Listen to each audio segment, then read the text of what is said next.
You won't believe this. A routine traffic stop turns into a full-on nightmare in the blink of an eye. Officer Mark Reynolds pulls over a guy late at night in the small town of Cedar Grove. Nothing crazy.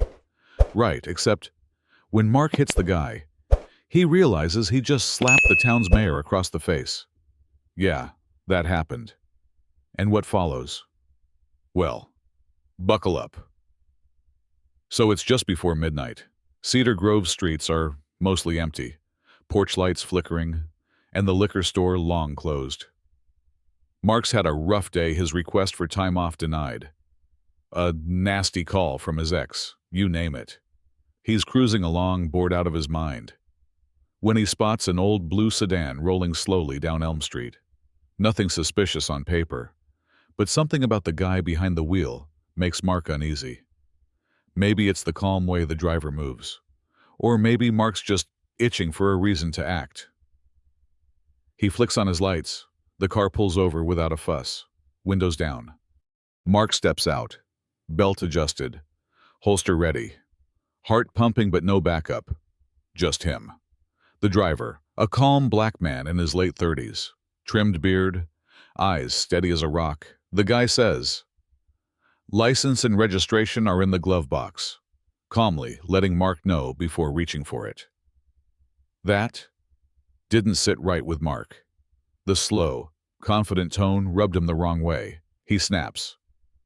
"Do I look like I'm asking questions? Get out of the car."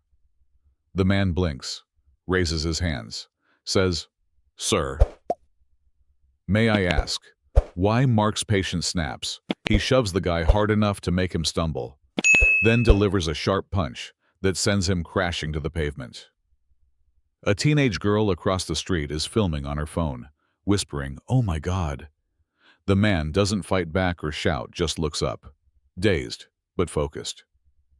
Two backup officers arrive, and one yells at Mark, "Do you even know who that is?"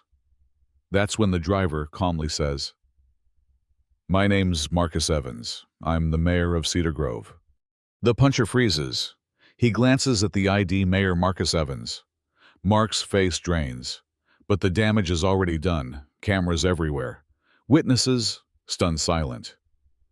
Mark tries to stammer an excuse. "I didn't know." But it's too late.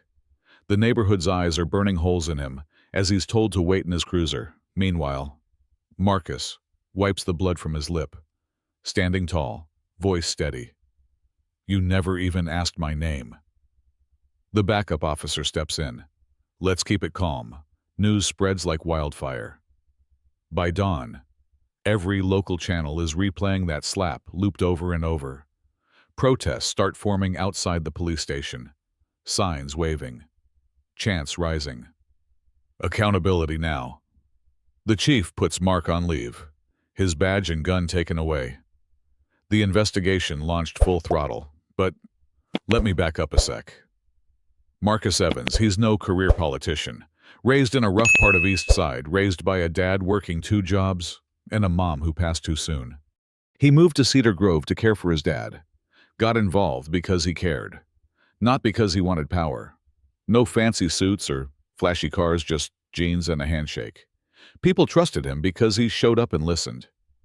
When the old mayor stepped down, folks nudged Marcus to run, and he won by a landslide. Back at the station, Mark's record has dug up a couple of previous complaints for rough behavior, but nothing that forced serious action. Some officers grumble, defending him, others look away. City council members are split. Some want change now. Others call for patience.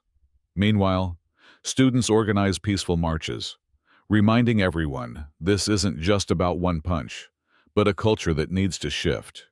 Marcus holds a press conference, bruised cheek and all, calling for real reform, not revenge, but accountability. He vows to review every complaint, retrain officers on bias and de-escalation, and personally attend the first sessions. "Power doesn't reveal character," he says quietly. "It reveals focus." His focus is clear change, not just for him, but for everyone in Cedar Grove. Mark, meanwhile, sits alone in his dark living room, replaying the moment over and over, the name, the silence after. He knows deep down the truth, but facing the fallout. That's another story. Weeks later, Marcus is still walking the neighborhoods, listening, answering calls, trying to heal a town that feels like it's holding its breath. At a community meeting, a young woman asks, "What if it happens again?" Marcus looks her straight in the eye and says, "Then we deal with it together." But here's the kicker: is firing Mark enough? Or is this just a band-aid on a wound that runs deeper? The city's divided, the pain fresh, and change. Well, that's never easy. So, what do you think? Was Mark's punch just a bad moment blown out of proportion, or a sign of a system that needs a hard reset? Drop your thoughts below. Justice, accountability, or something else. Let's get real about what it takes to fix a broken system. And hey, if this story hit you, hit that subscribe button. We've got more real stories coming your way.